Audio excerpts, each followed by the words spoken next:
बिस्मिल्लाहिर्रहमानिर्रहीम। अस्सलाम वालेकुम। प्यारे दोस्तों, आज हम आपको बताने वाले हैं कि क्या रमज़ान में मरने वाला सीधा जन्नत में जाता है। आपने भी शायद यह ज़रूर सुना होगा कि रमज़ान में मरने वाला सीधा जन्नत में जाता है। तो आज हम इसी के बारे में आपको बताएंगे। बस आप इस वीडियो को एक लाइक करके आखिर तक देखते रहिए। दोस्तों, इंसान के लिए 5 तरह के आलम है, यानी दुनिया है आलम अरबा, आलम दुनिया, आलम बरक, आलम हशर और आलम आखिरत। हर इंसान को इन सब से गुजरना है। हालांकि यह अलग बात है कि हर एक जगह पर रहने का वक्त अलग अलग होता है। अल्लाह पाक ने इंसान को एक दुनिया से दूसरी दुनिया में जाने के लिए अलग अलग अजाब पैदा किए हैं।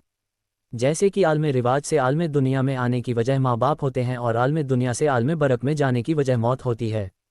दोस्तों, अक्सर लोगों के जहन में एक सवाल आता है कि क्या रमज़ान में मरने वाला सीधा जन्नत में जाता है और उसे आजाबी कब्र नहीं होता। तो दोस्तों, ये बात बिल्कुल सच है कि जो रमज़ान में इंतकाल कर जाए, जिसकी मौत रमज़ान में हो जाए, उससे कब्र का हिसाब किताब भी नहीं होगा और अल्लाह पाक मैदान महशर में उसके साथ बहुत आसानी फरमाएगा। हालांकि उसके जन्नत में जाने के लिए एहतमाम खुद अल्लाह पाक की तरफ से हो जाता है।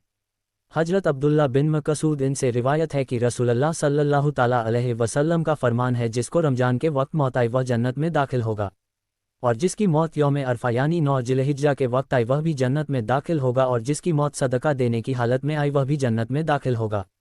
हजरत अनस बिन मालिक रज़ियल्लाहु ताला अन्हु से रिवायत है कि माह रमज़ान में मुर्दों से अजाब एक कब्र उठा लिया जाता है।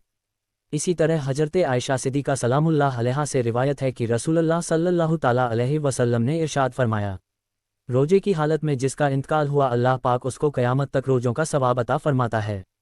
तो दोस्तों, जो रमज़ान में इंतकाल कर जाता है, अगर वह अपना ईमान बचा कर ले गया है, दीन इस्लाम पर उसकी मौत हुई है, वह मुसलमान मरा है ईमान की हालत में, तो उससे कब्र का हिसाब किताब भी नहीं होगा और अल्लाह पाक मैदान महशर में उसके साथ बहुत आसानी फरमाएगा। उसके जन्नत में जाने के लिए एहतमाम खुद अल्लाह पाक की तरफ से हो जाता है। हजरत अनस बिन मालिक फरमाते हैं कि मैंने रसूलुल्लाह सल्लल्लाहु ताला अलैहि वसल्लम को फरमाते हुए सुना कि रमज़ान तुम्हारे पास आ गया है।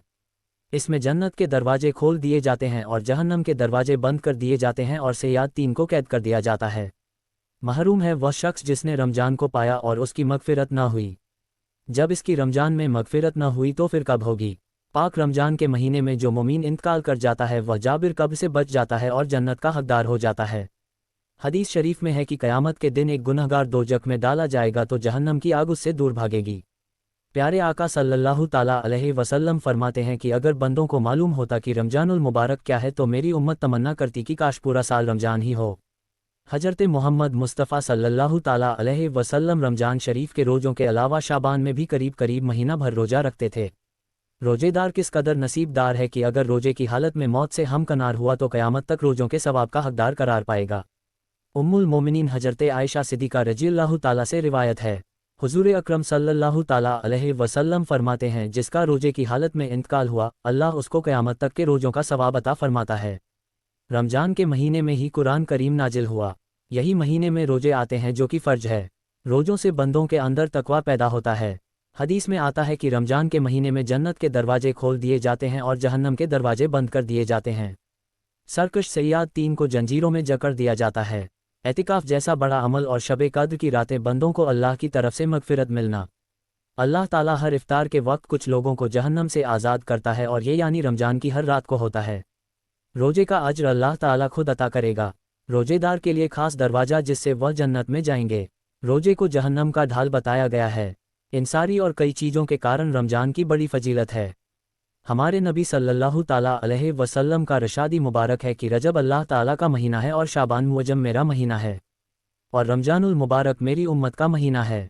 रजब की फजीलत तमाम महीनों पर ऐसी है जैसे कुरान शरीफ की फजीलत तमाम किताबों पर और शाबान की दूसरे महीनों पर वैसी ही है। जैसे तमाम अंबिया पर मुझे है, वही रमज़ानुल मुबारक को तमाम महीनों पर ऐसी ही फजीलत है जैसे अल्लाह ताला को तमाम मखलूक पर। हुजूर अनवर सल्लल्लाहु अलैहि वसल्लम फरमाते हैं, अल्लाह ताला फरमाता है कि हर एक अमल इब्ने आदम का बढ़ा दिया जाता है। एक नेकी की 10 नेकियां लिखी जाती हैं और उससे भी ज़्यादा, यहाँ तक कि 700 तक।